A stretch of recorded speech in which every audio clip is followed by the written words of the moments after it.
Olá pessoal, boa tarde a todos. Meu nome é Josué Coimbra, sou apresentador do Josué Coimbra Podcast. Hoje eu estou aqui com meu amigo Zé Lopes.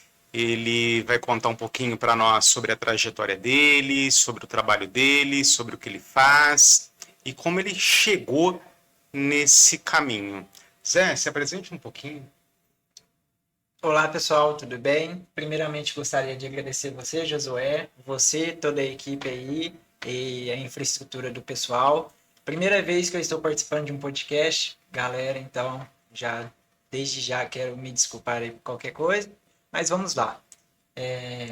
Tenho 29 anos, sou formado em engenharia mecânica, estive fazendo aí uma pós-graduação sobre engenharia de suprimentos.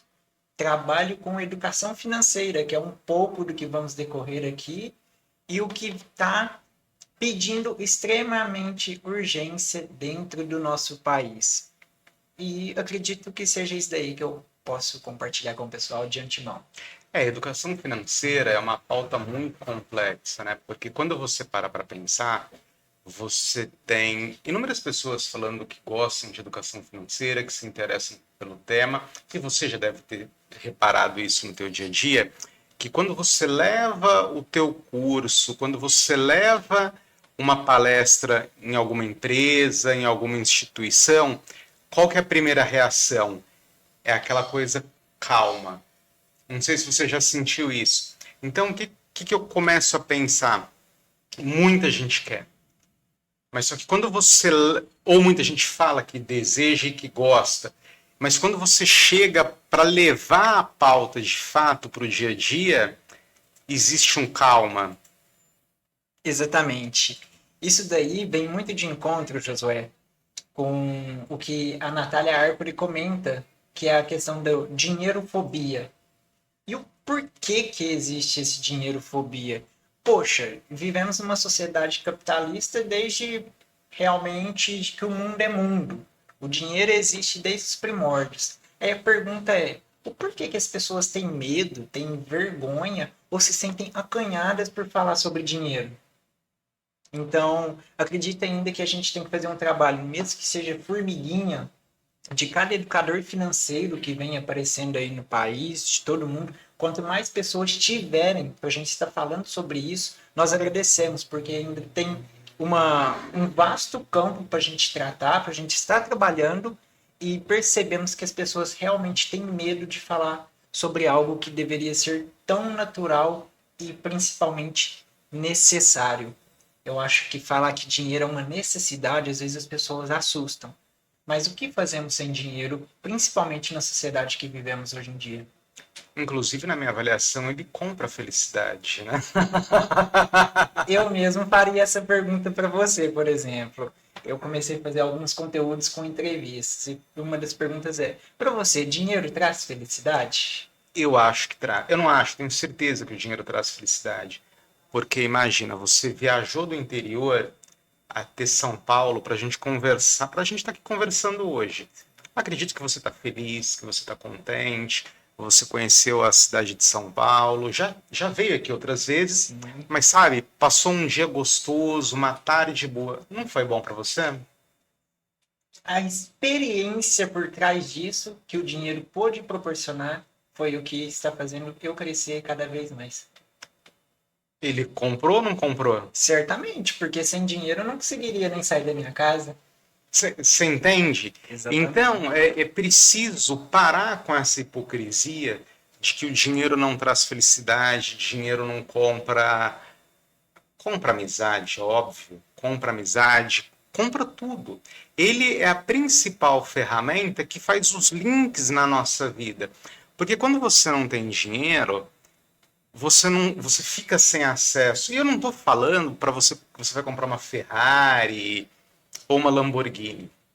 Eu estou falando nas pequenas coisas do dia a dia. E você precisa dessa ferramenta, e na verdade ele é uma ferramenta de troca. Exatamente. Então você precisa dessa ferramenta de troca para acessar as coisas, para acessar as mercadorias. E isso não é uma coisa ruim, muito pelo contrário, é uma coisa maravilhosa. Certamente. E como você deixou bem pontuado, e eu gostaria muito que todos que vão assistir o programa, a galera de casa, refletisse um pouco sobre isso. A questão da gente ter a educação financeira, ter organização financeira, é para que a gente tenha cada vez mais acesso. Mas, José, quando você fala sobre acesso, o que você está falando? Estou falando sobre educação, estou falando sobre saúde, estou falando sobre segurança, estou falando sobre novas experiências locais e pessoas que, se você não tiver o dinheiro como ferramenta, não o fim, como ferramenta, e saber utilizar ele, pô, você consegue certamente agregar sua vida a cada dia que passa. E você quer ver uma coisa? Dentro dessa questão que nós estamos trabalhando, você já faliu? Se eu já falei, boa pergunta. E eu acredito que vai ser através dessa pergunta, desse pilar aí, que a gente começa a decorrer sobre a questão da educação financeira. Quando a gente utiliza o termo falir, né? Pelo meu entendimento, pelo que eu venho estudando sobre educação financeira já tem um tempo, eu diria que o pessoal entende falir para quando se tem empresa. Só que eu já estive lascado financeiramente. Então você já faliu. E eu, entre aspas, já falei. Por quê? Posso já até contextualizar como que foi o cenário? Ou era só um sim ou não? Não. Primeiro você responde sim ou não, depois você. Ah, sim, tudo bem. Entre linhas, sim, porque eu não tinha empresa, mas já vi uma situação financeira que eu precisei falar, poxa, eu não estou legal financeiramente. Então, você concorda comigo? Se você não tivesse essa ferramenta. E quando você estava falido, como que você estava? Você estava feliz? Como que eu estava? Eu acredito alguns sintomas que eu poderia certamente lembrar. Eu morava com minha avó, mesmo morando com a minha avó, tendo um lugar para ficar, tendo o que comer e sem precisar preocupar com as coisas básicas, que geralmente é o que mais cutuca as pessoas na questão financeira, eu não estava nada legal. Porque Tá. eu sabia que eu tinha que honrar um compromisso que eu fiz e pela minha falta de responsabilidade, falta de gestão ou falta de informação que seja, eu não conseguia assumir aquilo. Eu não conseguia Então você não estava eu feliz. estava totalmente preocupado. Estava entrando num Estava cenário. feliz? Lógico que não. Quando a gente está preocupado, a gente não está feliz. Então o dinheiro comprou sua felicidade? Matamos novamente essa pergunta, pessoal. Não tenho o que discutir. Você entende? Sim. Então não dá para você falar que não compra, porque você falou, você faliu, estava sem dinheiro, devia estar devendo, devia estar numa situação dificílima, e através do dinheiro você retomou sua alegria, sua felicidade. Imagino que conseguiu voltar a dormir com amor, carinho e Jesus no coração. Certamente. Então, o dinheiro compra. A gente precisa parar com esse medo e com essa coisa, com esse muro existente entre uma vida próspera e nós, e encará-lo de uma outra maneira. Sim, ele traz felicidade, ele abre portas, porque nem, obviamente, em algum momento você não vai precisar dele para abrir uma porta, vai depender muito de você. Mas ele sempre vai estar presente, porque através dele você vai conseguir dar novos passos, dar passos maiores, vai conseguir se qualificar para novas experiências, para novos momentos na sua vida. Então, só selando essa primeira parte que a gente entrou na questão da compra da felicidade, eu imagino e eu tenho certeza que ele compra sim a felicidade. E a gente precisa desmistificar essa coisa que todo mundo fala, olha que coisa ruim, parece que é um pecado, sabe? Parece que é uma coisa horrível, mas não é ruim. Ruim é quando a gente está devendo, é quando a gente quer trocar de carro e não pode, é quando você que está aí quer comprar um brinquedo ou levar sua família para jantar domingo à noite e não tem Quando condições. seu filho te pede algo, você não tem um puto no bolso para conseguir. Exato. É quando tua filha tá lá saindo da escola e ela vai voltar para casa na chuva porque você não tem dinheiro para pagar um Uber, você não tem um carro. Então, é preciso romper com esse pensamento, Certamente. sabe? E buscar novos caminhos na vida. Mas você ia contextualizar a sua falência. Sim. qual que foi o gatilho primordial que ocorreu quando eu vi? Poxa, eu estou na merda financeira. Desculpa o termo, eu nem sabia se eu poderia falar, Não, mas pode. falar no bom e claro português que todos os brasileiros entendem. Qual que foi o gatilho? Olha só, tudo, eu acredito na vida que, sabe o eletrocardiograma da vida? Sei. Representa altos e baixos. Por isso que de primeiro momento eu gosto de falar para as pessoas que estabilidade na vida, seja de qual maneira que for, não existe. Porque a nossa vida, ela necessita desses altos e baixos, dos picos e dos platôs, para que a gente tenha experiência com os aprendizados e também que a gente tenha felicidade e reconheça que a gente já esteve em momentos difíceis e que a gente está conseguindo novos patamares. E foi através de um bom período meu, digamos dessa maneira, onde eu estava lá estagiando como engenheiro mecânico, dentro de uma multinacional na minha cidade, com um salário agradável na época, 7 anos atrás, 2018, R$ 1.500 livre, Josué, para um jovem de 22 anos que não tem um pardal para criar. Plano de saúde, plano odontológico, alimentação na empresa, trabalhando 6 horas por dia e transporte. Poxa, para mim eu já estava vivendo um auge da minha riqueza. Mas o que ocorreu, eu não tinha educação financeira nenhuma. Nenhuma. Então o que eu ganhava, eu utilizava no cartão de crédito e um pouco a mais. Cartão é vida, né? É. Você colocou entre aspas aí, né? Eu gosto de falar muito que o cartão de crédito, ele quebra um galho. Só que no Quebra. final do mês, ele cata o galho e te acerta a cabeça. Principalmente se você não tiver gestão financeira. Exatamente. E foi dentro disso, do cartão de crédito, e principalmente daquele abençoado do LIS, do especial do banco, que tá lá, dinheiro disponível, sei lá, R$ 3.000. É uma delícia. Nossa, olha só. Além do meu dinheiro, eu tenho mais R$ 3.000 para usar. Não, e eu não sabia disso. O que aconteceu? Tava chegando, a pandemia ia chegar, mas mesmo assim não renovaram o meu contrato, acabou o estágio, acabou uma mata, acabou recursos. É quando eu fui ver, e quando você faz estágio, muita gente não sabe, talvez isso daqui vai até para os estudantes, é que você não tem um acerto de contas. Você recebe o seu último mês e pronto. Sim.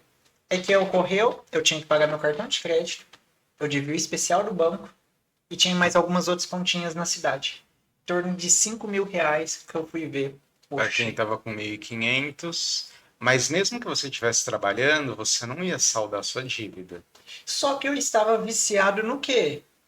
Eu tinha o especial que eu poderia recorrer. E enquanto eu estava trabalhando, eu tirava de um lugar e colocava no outro. O que eu estava fazendo? Tapando o sol com a Estava peneira. rolando sua dívida. Muitas pessoas hoje em dia não gostam de pagar um cartão de crédito com o outro. Era mais ou menos isso, porque na época ainda não existia essa modalidade. E eu já falo antemão, gente, para de fazer isso, porque senão, cada vez mais longe que você for com isso, é tipo areia movediça. Quanto mais você se mover, mais você se afunda e você não está percebendo isso. E aí você estava rolando sua dívida no cartão. Estava. Estava. Então foi esse momento que eu me vi. Poxa, e desempregado, né? Que foi onde eu fiquei desempregado. Porque parece que a gente só vê realmente a coisa ruim, a desgraça acontecendo na nossa vida, quando todos os recursos somem e você pega e fala, pô, e agora? O que eu vou fazer? Sim, exatamente. Foi nesse momento. E foi nesse momento que surgiu o seu interesse por educação financeira? Aí que não foi o interesse por gosto, igual a gente estava falando no início desse bate-papo. Foi o interesse pela necessidade. Você veio pela dor, não pelo amor. Exatamente.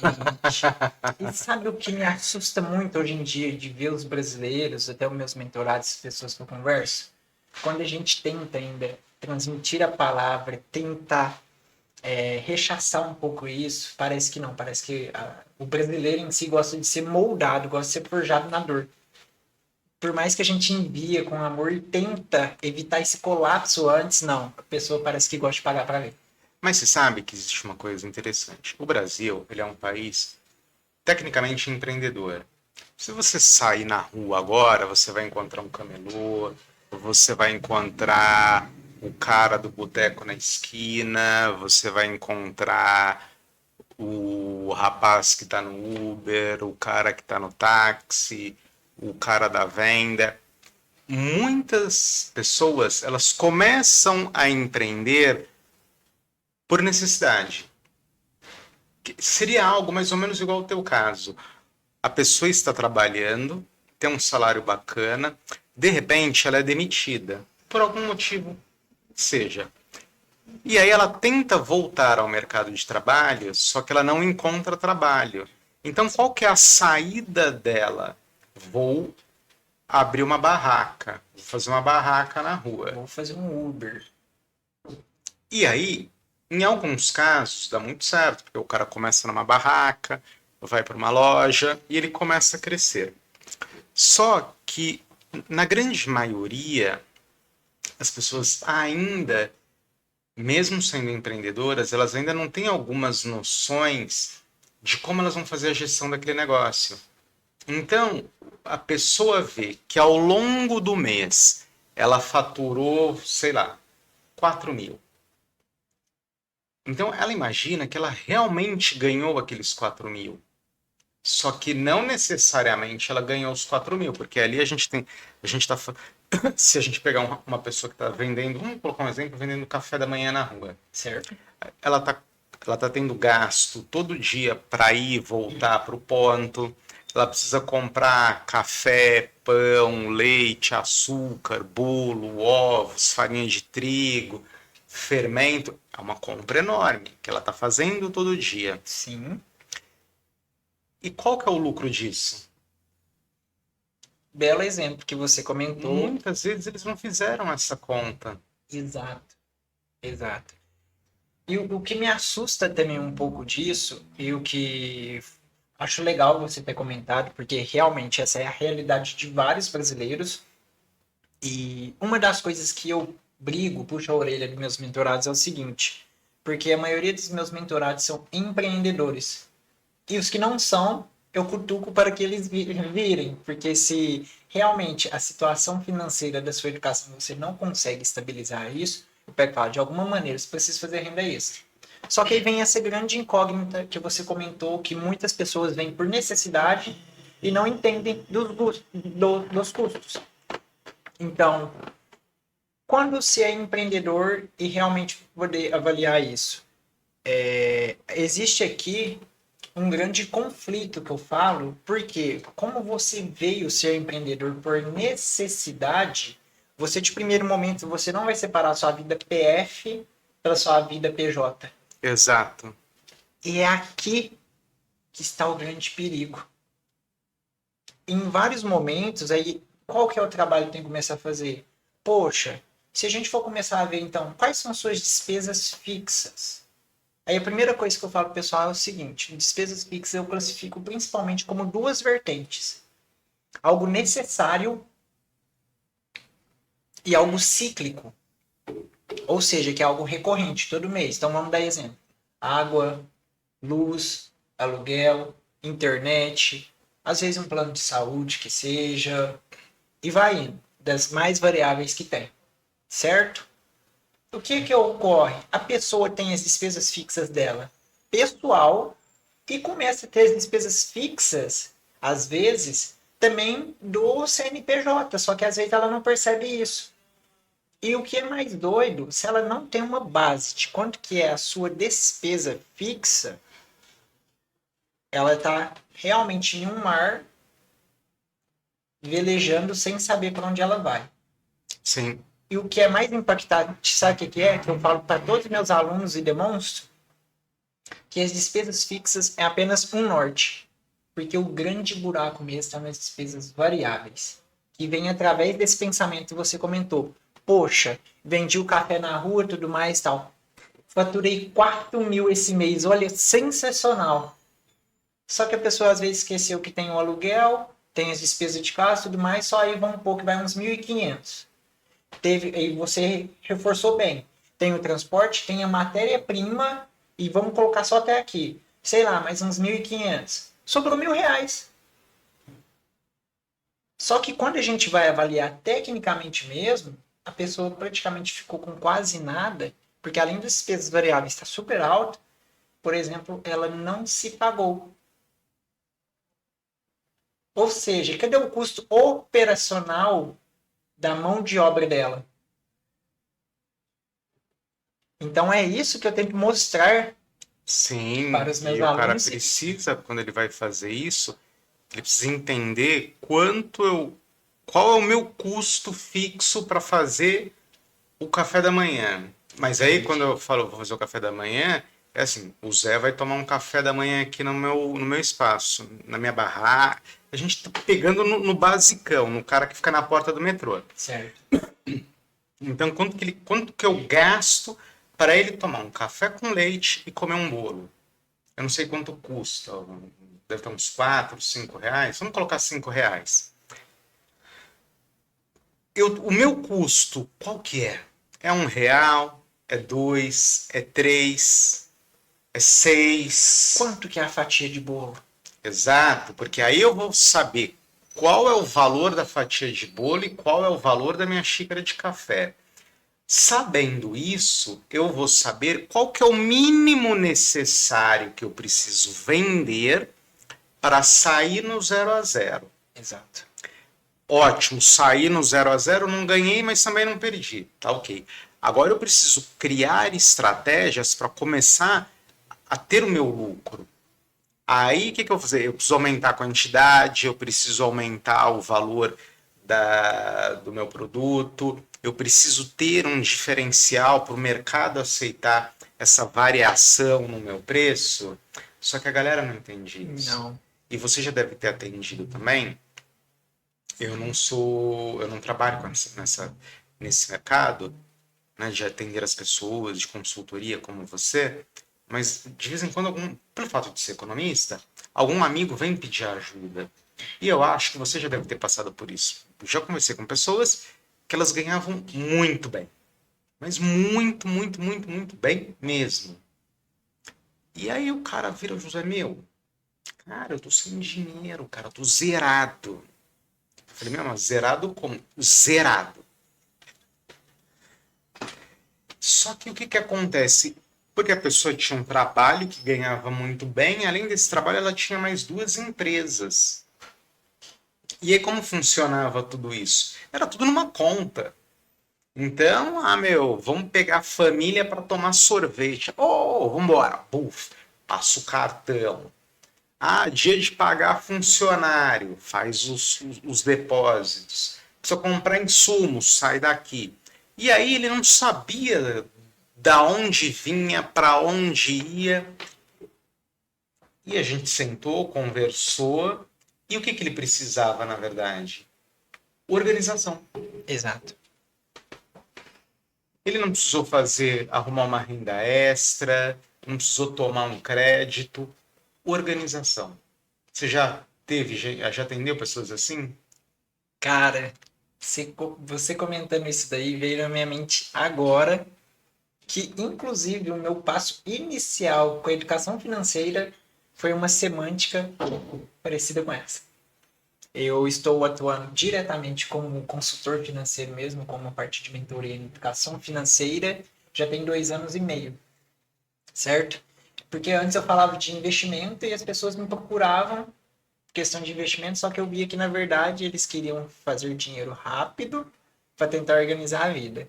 Só que aí eu falei, não, eu vou voltar um passinho atrás e começar a ensinar o pessoal que a organização financeira é a primeira etapa, você começa a multiplicar e depois pega investimento. É o último pilar quando a gente fala nisso, Sim. certo? Como economista, certo? E o que ocorreu? Foi exatamente dessa maneira, como você disse, e olha só como foi a abordagem. Um amigo em comum nosso indicou o meu serviço e ele foi me procurar para investir. Aí a pessoa começou a falar tudo mais, que queria investir, aí começou a explicar um pouco, tal. Eu falei, calma, pelo pouco que você comentou, como que é a sua vida financeira? Não, que eu tenho uma empresa, tenho uma casa de aluguel e não sei o que, tem as eu gostaria de começar a investir e tal. Falei, olha, a primeira coisa que a gente precisa fazer é primeiro sentar Montar uma planilha que seja, ou no papel, de pão, do jeito que for, gente. Vocês precisam sentar e anotar para ver o que está acontecendo. E organizar as finanças. E um breve resumo aqui, sabe o que era? A pessoa realmente queria investir, movimentava uma grana boa, ganhava bem. Eles ganham bem ainda, são mentorados meus. Já tem 2 anos e meio que eles estão nessa caminhada comigo, graças a Deus. Queria até agradecer eles aí. E o que que ocorre? A pessoa queria investir, só que com a vida financeira tudo de ponta cabeça. Em resumo, eles movimentam 5 dígitos no mês, normal. Tinham 7 cartões de crédito quando eu conheci eles. Isso. E agora eles têm 2, porque tem o PJ e o da família. Só depois de 8 meses, com a gente vendo quanto que a empresa ganha, qual que era o custo fixo deles, qual que é o custo fixo da empresa, o que é o variável, qual cartão de crédito tem que quebrar, o que está acontecendo aqui, como que está listando com desejo, está saindo muito, da gente começar a organizar a informação e direcionar depois de 8 meses que eles realmente falei, agora a gente pode investir. Mas me fala uma coisa, era um casal, Exatamente. eles têm filho? 2 filhas. Elas são maiores ou menores? Menores ainda, inclusive. Tá. Então, assim, você falou que tem 7 cartões de crédito, Eles tinham 7 cartões de crédito. que dá uma média de 3 cartões para cada um. 3 para o marido, 3 para a esposa. Tudo bem que é um casal, que é um só.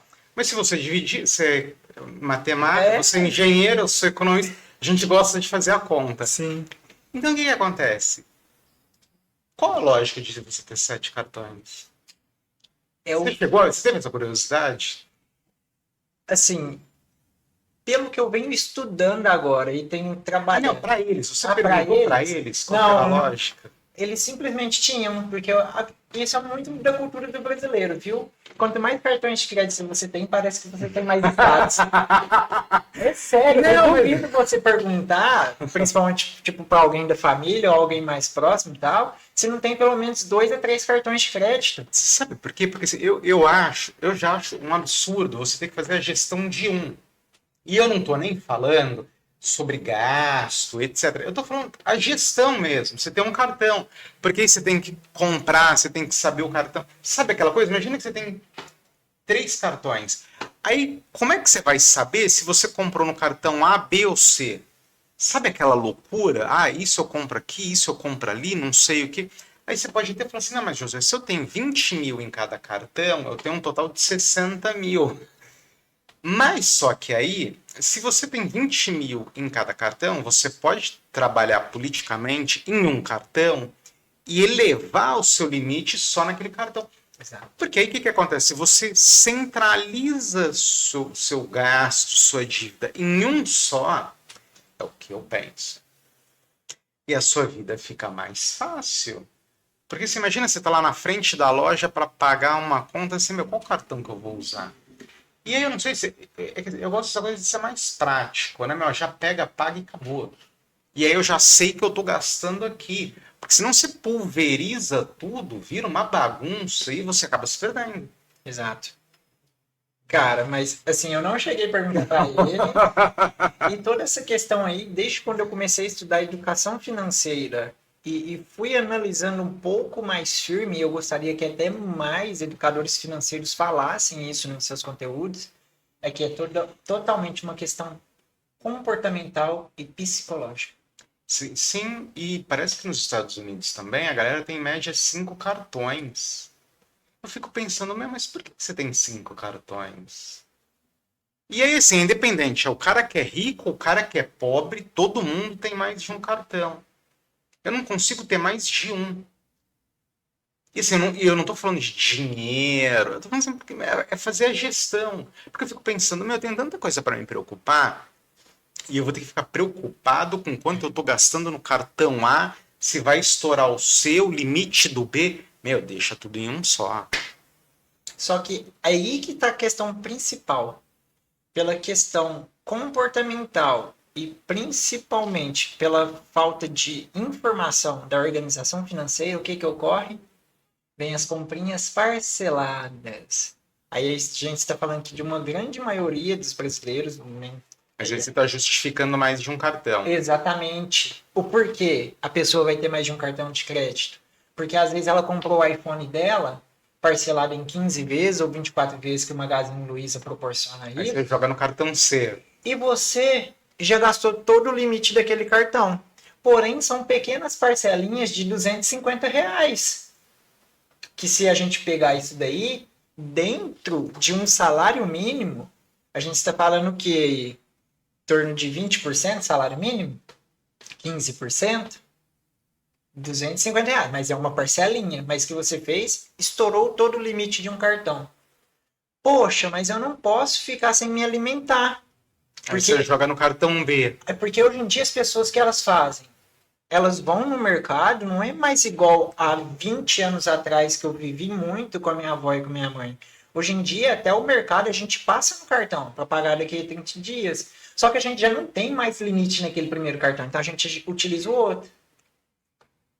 Até então, o que que acontece essa questão de vários cartões? Geralmente a gente faz uma compra que a gente julga como necessária e já estoura o limite de um, Aí você pega o outro. e utiliza o outro para comprar as coisas que realmente são necessárias. E aí você tem um terceiro para fazer outras coisas. E assim vai indo. Nossa, você está se alavancando, né? E rolando tua dívida. Que foi o que aconteceu comigo, lá no que eu comentei. Poxa, eu utilizava o limite para poder pagar o cartão, que dessa maneira eu ficaria tranquilo. Eu só não sabia qual que era o pior, se eram os juros do limite ou do cartão de crédito. Mas Até que eu você sabe descobri. que você falou, olha, eu vou comprar um... Eu tenho um cartão do iPhone, eu tenho um cartão do supermercado, e a gente já volta nessa questão do cartão do supermercado. Tinha um amigo, quando era mais novo, que toda vez que saíamos, ele só pagava no débito. E aí um dia eu perguntei pra ele, eu falei assim, mano, cara, você é rico? Não, ele tem grana. Eu falei, pô, mas tem uma grana. Por que você não usa um cartão de crédito? Você só paga no débito ou em dinheiro? Pô, tem um monte de gente aí que tem menos dinheiro que você e paga tudo no cartão. Olha a resposta. O dia que eu não tiver dinheiro, eu não saio. Bater palma pro seu amigo. Você entendeu? Ele falou, meu, o dia que eu não tiver dinheiro, eu não saio. Comportamental e psicológico, lembra? Mas aí você falou que o brasileiro hoje, ele tá usando o cartão para fazer a compra do supermercado. Eu acho que essa coisa de você usar o cartão para fazer a compra do supermercado, ela fala mais sobre a economia nacional do que sobre o comportamento micro de cada pessoa. Por quê? Porque quando você olha, por exemplo, você pega uma nota de R$ 100. Quando você olha o valor dessa nota ao longo do tempo, ela tem sido corroída pela inflação absurdamente. O que eu quero dizer com isso? Que uma cesta de produtos que você comprava no período A no supermercado, hoje você não compra mais. Certamente. Então o que você precisa fazer? E você precisa tomar café da manhã amanhã. Você precisa se alimentar, tá? Você vai ter que jantar daqui a pouco lá na tua casa. Então, como os preços estão avançando muito mais rápido Inflação aumentando. do que a sua renda, você precisa comer.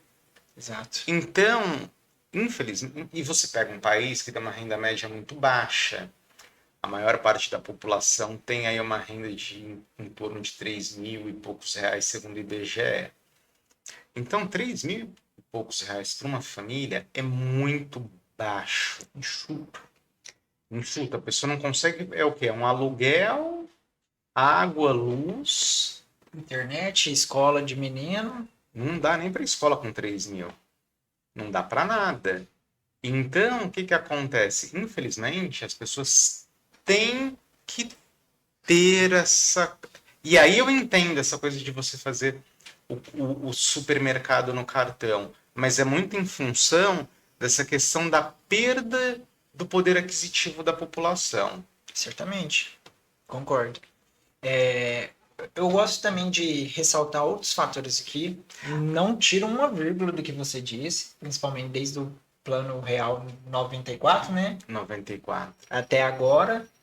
Conforme a nossa Se não me moeda falha a veio, memória, o real desvalorizou isso que eu ia 87% nesse falar, eu ia período. comentar agora, de 94 até agora, uma nota de R$ 100, se fosse ver, na verdade, ela estaria valendo 12,50. O problema é que a inflação vem crescendo junto, a taxa de juros cada vez aumentando. O pessoal fica feliz ao ver uma taxa Selic 14,5, 14,75, sendo que eu fico desesperador, sendo que é a taxa mãe que orienta todas as outras taxas do país. Mas o que eu gostaria de voltar um pouco aqui do contexto, que estava até falando com o Julião antes da gente iniciar o nosso bate-papo, um pouco sobre questão cultural e o quanto a tecnologia tem atingido isso. Parece uma coisa de louco, mas o que eu gostaria de explanar aqui para você. Há 20 anos atrás, por exemplo, 20 anos até 15, como que funcionava para se fazer despesa em casa? Eu me recordo muito bem, eu tenho claro isso na minha mente, como a minha mãe fazia. Ela fazia lá o trabalho dela, recebia o salário dela e fazia assim: esse é o do aluguel, esse é da água, esse é da energia e a gente vai fazer a despesa. A despesa é o mercado. E eu me lembro claramente que era o dia mais feliz que a gente vivia, porque era quando a gente sabia que a gente ia comer um maniquito, que a gente sabia que ia comer um Danone, uma bebida láctea, ia ter alguma outra coisinha. E se sobrasse um dinheiro, comeria um lanche no final de semana. Ou seja, sobre uma questão cultural, há uns tempos atrás, colocava-se como primeiro que era necessidade e se sobrasse algo, a gente vivia um pequeno lazer, um desejo. E o que aconteceu agora? Nessa época, pessoas ricas tinham acesso a cartão de crédito. Pessoas pobres não. Pouquíssimos pobres tinham, e quando tinha, eu lembro da minha mãe, pagar mínimo de cartão de crédito até virar uma bola de neve, porque não entendia como funcionava, até a gente ficar mais apertado mesmo, é pagar o cartão de crédito e ficar livre disso. O que aconteceu de um tempo para cá? A possibilidade de acesso ao crédito configurou na mente das pessoas, principalmente quem tem pouca educação financeira, que ela pode se ter o que ela quer. Então, o que começou a acontecer? Começou a inverter os valores. Antes você trabalhava, 30 dias, recebia o salário e fazia o que era preciso. Hoje em dia, você geralmente tem os seus desejos, você faz tudo o que você quer, trabalha em paralelo com isso, recebe para tentar pagar o cartão de crédito e se sobrar dinheiro, você paga as outras coisas. Uhum. Então, esse acesso ao crédito, junto à falta de informação da educação financeira, tem quebrado cada vez mais os brasileiros, e os brasileiros não têm percebido isso. E me fala uma coisa, dentro disso que você está falando, assim, eu só faria um adendo nessa fala, porque assim, eu acho que quando você fala da sua mãe, que ela tinha o orçamento na ponta do lápis, eu acho que isso é muito função da pessoa. Porque você tem um grupo de pessoas, é o exemplo do meu amigo, eu não tenho dinheiro, eu não saio. E o cara não era pobre, eu não tenho, eu não saio. Então, você tem um grupo de pessoas que, sendo rico ou pobre, instintivamente, eles têm esse, esse desejo de fazer o controle financeiro. Sabe, naturalmente eles já fazem esse controle financeiro. Enquanto a maior parte da população não tem acesso e não tem essa inclinação natural a fazer o controle financeiro. Então acaba virando essa bagunça. E aí eu acho que é importante o seu trabalho. E dentro disso, quais seriam. Você já deu alguns pequenos insights, mas eu queria que você fosse claro e objetivo para quem está do outro lado na resposta. Quais são os passos que você acredita serem fundamentais para a transformação da vida financeira das pessoas? Passos fundamentais para a transformação na vida financeira da pessoa. Conhecimento, estudar, porque sem conhecimento a gente não consegue alavancar, ter uma outra vida. Pôr em prática, Então, conforme a gente está falando, começar a anotar sobre as finanças.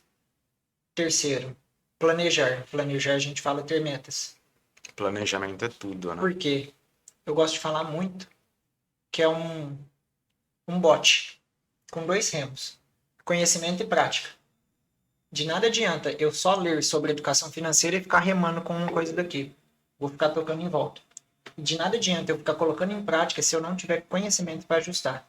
E o dinheiro só é funcional na nossa vida. A gente só vai ter um propósito, só vai ter um sentido de a gente começar a guardar ele se tiver uma meta. Porque se você guardar dinheiro por guardar, acredite, quando acontecer alguma coisa na sua vida, ele vai sumir. Sim. Mas só um adendo. Você acredita que tem gente que tem o fetiche de guardar dinheiro pelo guardar? Acredito. E é engraçado isso, né? Porque a pessoa. Porque assim, é Acredito. muito louco isso, né? Porque assim, a maioria das pessoas fazem uma poupança por conta disso que você está falando. Olha, eu quero viajar no fim do ano, ao final do ano, quero trocar meu carro, quero comprar uma casa nova, quero comprar uma roupa, quero comprar um telefone, que é extremamente louvável. Sim. Só que tem uma galera que eu acho que é muito louco isso. Que é o quê? A pessoa tem um fetiche em pegar o extrato. Nossa, gente, meu patrimônio aumentou 20% nesse período. E a pessoa fica olhando para aquilo, mas assim, ela não vai viajar, ela não vai comprar um carro, ela não vai fazer nada. É só o guardar pelo guardar. Não é da hora isso? Isso é muito louco. Isso é muito louco. E sabe o que é o mais doido disso? Quantas reportagens a gente não vê aí, se o pessoal pesquisar, voltar, quando tinha mudanças de planos de dinheiro dentro do Brasil, de moedas, quantas pessoas ficaram pobres, porque literalmente guardavam milhões de cruzeiro, de cruzado, debaixo do colchão. E o que acontecia? Por não estar utilizando uma conta ou por não ter a informação correta, estava guardando dinheiro por guardar, quando trocava moeda perdia tudo. Sim. Então, por isso que eu comento, a gente ter a meta, ter o planejamento para o dinheiro, faz com que a gente não fique preso a ele, porque a gente vai utilizar ele como ferramenta, como dizemos no início, porque ele precisa ter um objetivo, precisa ter uma meta, e dessa maneira a gente consegue ir tentando equilibrar essa gana de ser e também de possuir. Uhum. E assim, para finalizar, o que você pensa sobre crenças limitantes? Até esse assunto que você comentou anteriormente pode ser O fetiche da acumulação? pode ser certamente algum processo que a pessoa passou na infância dela ou na vida dela. O porquê que eu comento? Conforme eu venho estudando e trabalhando junto com as pessoas, dinheiro eu trato totalmente como comportamental e psicológico. Porque somos influenciados diretamente com a questão financeira por três principais modos. Primeiro, programação verbal. O que quer dizer isso? Eu ia comentar as três e depois discutir, mas vamos lá então. Programação verbal. Dinheiro é a raiz de todo mal. É sujo. Dinheiro é sujo. Só prospera quem fez maldade com os outros. Qual mais você já ouviu? Cara, o começo, o dinheiro não traz felicidade. Na volta nós compra. Então, o que é muito doido de se lembrar disso? O nosso subconsciente é um cara muito perspicaz. Por quê? Porque tudo que a gente fala para ele e guarda como verdade, essa informação está gravada. Tanto é que a nossa memória, o registro automático da memória, tudo isso que a gente foi bombardeado na nossa infância, traz com que, então, ter dinheiro vai me fazer ser uma pessoa ruim. Se no meu subconsciente ter dinheiro vai me fazer uma pessoa ruim, mesmo a gente não sabendo disso, porque está no nosso subconsciente, o que é o natural de acontecer? É você evitá-lo. Opa, seu amigo que, sei lá, pessoas que ganham muito e também perdem muito. Talvez uma das programações verbais que ele teve na infância, sei lá, quem é rico fez maldade com as pessoas para conseguir aquilo. Então ele não pode ser visto como rico na sociedade porque ele não quer ser rotulado como que Como fez você alguma se liberta sacanagem. disso? Aí tem todo um processo que a gente se liberta disso, tanto para as três coisas, que é a parte primeiro da conscientização. O A gente dinheiro não é sujo, é limpo. Exatamente. O que que é conscientização? Por que muitas pessoas têm medo de ir ao médico, por exemplo? Porque tem medo de descobrir Ah, algo. sim. Só que o que que é o processo Tem um consciente? ditado, né? Só tá doente quem vai no médico. Olha só, a gente brinca com isso, né? Só que é uma coisa muito séria. Porque você concorda que ao invés da gente pensar assim, a gente pensasse, pô, eu vou ao médico para fazer um check-up e ver como que está? Porque se eu souber como que está, eu consigo atuar antes. Sim. Então, é um processo de conscientização. Depois da conscientização vem o entendimento. A gente não vai saber que um problema existe enquanto a gente não estiver consciente e saber que está lá. Depois disso vem um processo de dissociação. Ao contrário da associação, então é separar. O porquê dissociar? Entender que aquilo não é seu. É fator externo que vem e que a gente não tem controle sobre. Então a gente precisa. Tá, mas aí o que você vai fazer? Eu falo pra você, meu, sei lá, você virou, vamos tomar um café ali no bar, não sei o que. Ah, primeiro eu vou lavar. Aí eu falo pra você, não, primeiro eu vou lavar a mão porque o dinheiro é sujo. E aí como é que você vai se dissociar disso? Como é que você vai fazer a barreira? Aí você tem que entrar num próximo ponto, por isso que vem a questão da educação financeira, que é reconfigurar a mente. O que que é a partir de reconfigurar? É você ter as informações, ter o entendimento, a conscientização, dissociar através de pequenos atos. Mas primeiro você precisa saber disso. Então, o que que eu falo para os meus alunos, meus mentorados, por exemplo? Poxa, tem gente que se limita a não gastar porque quer só guardar. Eu falo, poxa, uma vez por mês faz um programa legal com sua família, vê o quanto isso é legal. Ou se não, eu não consigo me organizar financeiramente, sei que eu não consigo prosperar. Faz o seguinte, comece a ter pequenas anotações todo dia, no celular que seja, e faz um balanço semanal. Eu indico isso muito pro pessoal. Soma tudo que entrou na semana, soma tudo que saiu e vê como que tá. Então, ter os pequenos hábitos no dia a dia faz com que você quebre padrões. Só que aí que tá a questão. De nada adianta a pessoa ter informação e não pôr em prática. Sim. Foi o que eu comentei anteriormente, o BOT. Conhecimento e prática, conhecimento e prática. Assim, a gente vai quebrando padrões antigos que existem na nossa mente e criando novos. E aí qual seria o próximo passo? Que focaram três. É o entendimento, conscientização, dissociação e a reconfiguração. Ah, A tá. reconfiguração, então, são novos hábitos. Você entender isso e ter novos hábitos. No livro Segredos da Mente Milionária, o Harvey comenta muito sobre isso, que a nossa vida é baseada em 4 letras, que é pensamento, sentimentos, ações e resultados. Então vai partir do quê? Pensamento. Poxa, dinheiro é sujo. Pronto, você perdeu o game. Tá, e como é que você reverte enquanto você, por exemplo, agora, como que você reverte essa fala agora? A gente tá aqui, eu falo pra você, meu, você me chama pra tomar um café? Eu falo, vou lavar a mão porque o dinheiro é sujo. Eu falei pra você isso agora. Como que você quebra isso? Como que você blinda?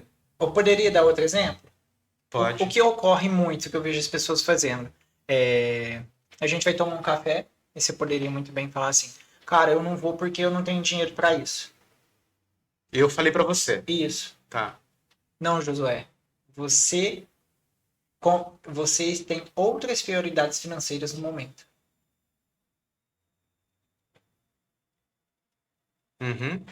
Então você começa a remodelar para a situação. Isso eu. Isso. Tá, mas você, como que você faz pra não se contagiar com essa energia que eu estou te passando? Aí é questão de todo o pensamento e que eu trago comigo como verdade. Eu poderia muito bem, tipo, meio que te dar um puxão de orelha. Fala, meu amigo, por que dinheiro é sujo?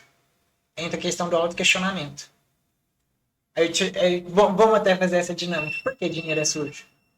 Ah, porque passou na mão de um monte de pessoas, foi um monte de lugar, tava em cima, tava lá no caixa, qualquer um põe a mão nele. Tudo bem, então a gente está falando aqui sobre uma questão fisiológica e da questão da medicina. Mas além disso, você acredita que dinheiro é sujo em algum outro aspecto que pode te fazer uma pessoa ruim? Ah, não sei, de repente a pessoa que pega dinheiro, anda por aí, põe a mão em qualquer canto, não sei, eu não pensei nisso. Mas você entendeu agora que, tipo, o simples fato de falar que dinheiro é sujo, de ser sujo, da questão de saúde, ok, lavar a mão e tal. O problema é a pessoa trazer que dinheiro é sujo se ela for mal vista na sociedade. É, mas é que a galera, quando fala sujo, e aí eu não sou da área, e aí eu não sei até que ponto que está dissociado a sujeira fisiológica da sujeira de roubo e etc. Entendeu? E aí é isso que eu tava perguntando para você, como que você vai fazer para se blindar dessa palavra? Porque eu acho que quando ela, eu não sei como que ela vai para o cérebro da pessoa, mas assim, como você se blinda dessa negatividade? Eu me perguntaria, como você está expondo que o dinheiro é sujo? Uma questão fisiológica ou que isso vai fazer mal à minha pessoa? Ah, entendi. Entendeu?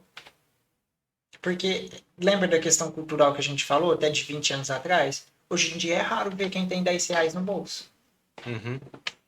Então, se a pessoa falar para o contexto social que estamos vivendo agora, pela questão atuais, poxa, é raro ver dinheiro. Então, se a pessoa falar dinheiro é sujo, pode ter certeza que é questão da configuração mental dela. Porque hoje em dia é cartão de crédito, é Pix, é TED, vai E indo. sabe que você falou uma coisa para mim que fez um link?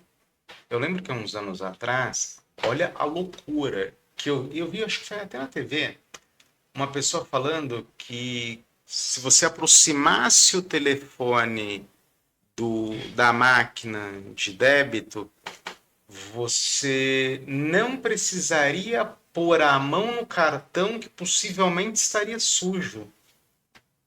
Você entende a lógica? Porque assim, você tinha o dinheiro em espécie que era sujo, então eu não tenho mais o dinheiro em espécie sujo, mas o meu cartão é sujo. O dinheiro foi trocado pelo cartão. Mas ele continua sujo. Exato. Porque aí você pensa, meu, tá, mas como que o meu cartão é sujo se ele tá na minha carteira?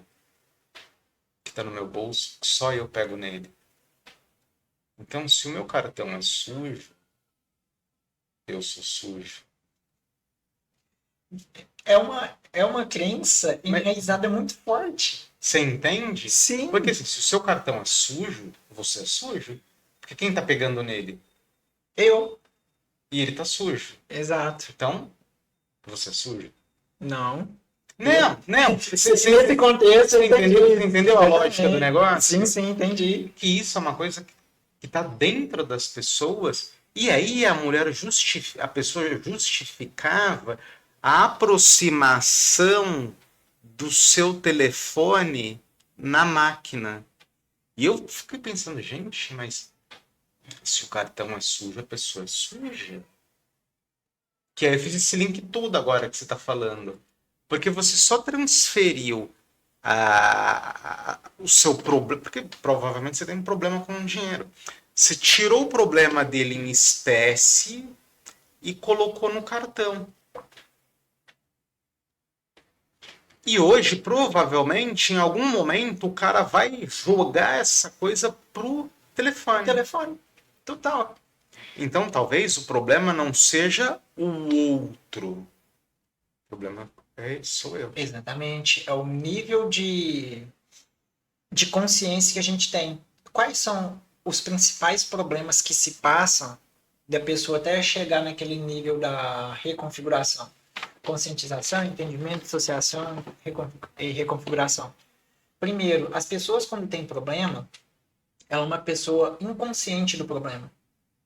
Então, o porquê até dentro da educação financeira, as postagens, os conteúdos que nós fazemos tem que ser em diferentes degraus. Porque, primeiro, muitas vezes a pessoa nem sabe que tem um problema. Então, ela é inconsciente do problema. A partir do momento que vê um conteúdo e explica, que chacoalha a vida dela verdadeiramente, ela começa a se tornar a consciente do problema. O dia que ela vai no médico, é o dia que ela vai ao médico, né? Beleza, eu estou consciente do problema, porém ainda eu não tenho os recursos como tratar isso. Então, o que a pessoa precisa fazer? Além de ser consciente do problema, ela tem que ser consciente sobre aquilo e ter recursos para sanar. Sim, E procurar aquilo, ter o sim. entendimento. E somente depois disso que vem a parte da resolução. E, infelizmente, pelo que eu tenho visto no Brasil tudo mais, que vai totalmente esse link do dinheiro no cartão, ou seja, o celular, nunca vai deixar de ser sujo para quem não tem a consciência. Por quê? Porque a pessoa ainda está inconsciente do problema. Entendi. E Zé, me fala uma coisa. Se o pessoal quiser te encontrar, participar das suas mentorias, fazer um curso contigo, te seguir no Instagram, qual que é o caminho? Tem um Instagram, que é @José Lopes, com 2P Neto. E também tenho compartilhado conteúdo lá no TikTok, José Lopes Neto também. E tem um website, www.joselopesneto.com.br. Através de lá, dessas plataformas, vocês conseguem links mais fácil de direcionamento para conseguir falar com o meu time e também comigo. Maravilha. Quer deixar um recado final pra galera? Falar pra lavar o dinheiro? Mas eu acho que assim, se eu vou usar um recado, quem quer lavar dinheiro, quem acha que o dinheiro é sujo e precisa lavar, manda pra minha casa. Eu tô aceitando. Abre uma lavanderia lá. Não, não, eu tô aceitando. Ah, o dinheiro é sujo, não quero, não presta. Manda pra mim. Beleza, manda para mim, tá tudo Eu, certo. eu não tenho problema com essa sujeira, Certo. sabe? Você pega uma nota de 100 reais, você cheira. É uma delícia aquilo. Eu tô errado? Não, não tá não. Pô, sabe, às vezes eu pego uma nota de 100 reais, cheiro. Gente, como é gostoso o prazer que isso vai me dar na padaria. Exato. Mas quem tiver esse, na minha avaliação, quem tem esse problema, manda pra casa. Eu vou gastar com a mão suja mesmo. Tá certo. Depois o médico que resolve. Mas falando sério, você tem um recado? Eu gostaria de deixar uma atividade prática que eu acredito que vai ser a parte da pessoa, que vai ser o start, o motor de arranque da pessoa sair do estado inconsciente para o consciente e que depois ela procure aí mais profissionais se quiser alavancar. Cara, maneira simples de realmente souber se sua vida financeira está um caos ou está legal. Para você aí de casa, crie um grupo no WhatsApp simples, escrito Finanças Pessoais, onde vai estar você, se você for casado, tem que estar o casal, e começa a anotar todo dia o que entrou e o que saiu de dinheiro. Poxa, eu fiz um Uber aqui, entrou 15 reais, a entrada é 15 reais Uber. Fiz uma saída aqui que eu abasteci 50 reais, saída 50 reais combustível. E por favor, gente, uma vez por semana, no domingo, senta 15 minutos, eu garanto, é 15 minutos no máximo. Faz a somatória de entrada, faz a somatória de saída e vê como que tá. E vai decorrendo com isso. Não deixe para fazer no final do mês. Porque é tanta informação que a gente processa que no final do mês você vai ver que a fatura do cartão de crédito vai estar enorme, você vai ficar desesperado pelo valor, você vai ver que vai demorar para fazer isso e você não vai fazer. Então cria esse pequeno hábito.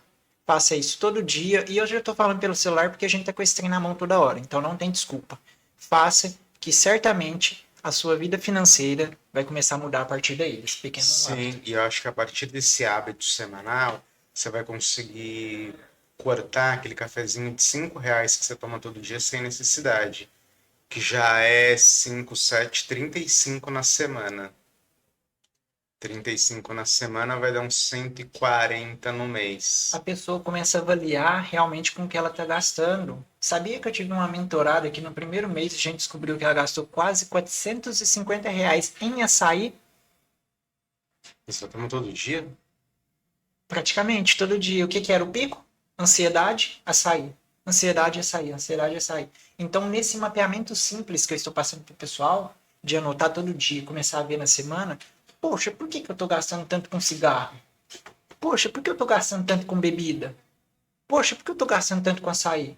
Você vai ver, aí eu comprovo que dinheiro é totalmente comportamental, psicológico e emocional do que realmente você ter o conhecimento matemático para gerir isso. Ótimo. Zé, obrigado pelo bate-papo. Feliz com a sua vinda até o programa. Espero que tenhamos a oportunidade para gravarmos novos episódios, Certamente. fazermos outras Disposição. coisas juntos. Obrigado vocês também que são aí do outro lado, que nos acompanharam nesse bate-papo. Fico muito feliz por estar começando mais uma semana ao lado do Zé e ao lado de todos vocês. Beijos nos corações. Tchau, tchau. Falou, pessoal. Tchau, tchau.